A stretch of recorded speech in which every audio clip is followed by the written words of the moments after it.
notre parti, au lieu de nous bousculer, d'utiliser nos mots, nos signes, notre ADN, a sorti un tract, un slogan, une affiche, avec une expression que je n'ose pas prononcer. Je me suis posé la question, et cher Olivier, je te connais assez bien pour te poser la question directement, est-ce que c'est toi qui as donné ce bon à tirer? Parce que c'est pas possible.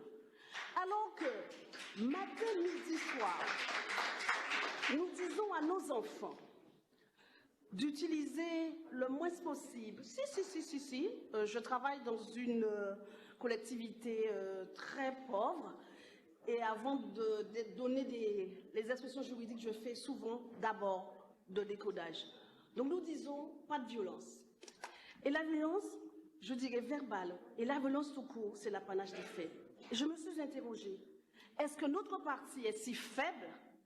Est-ce qu'il a perdu son sens que nous recourons aujourd'hui à des expressions de voie de communication? Moi, cette affiche, je ne l'ai pas distribuée. Je ne l'ai pas communiquée. Et j'étais peinée de voir des femmes, et j'ai interrogé directement Corinne, avec toute sa finesse, comment peut-elle publier sur sa page ce texte? Ce n'est pas possible. Donc, moi, je pose la question. Alors, tu poses la question, mais tu vas vite y répondre parce que de deux choses l'une. S'il te plaît, tu ne vas pas être désagréable. Si, je coupe la parole au bout de 3 minutes. Tu m'as déjà bloqué sous Facebook écriture, tu ne vas pas m'empêcher de parler. Parce que.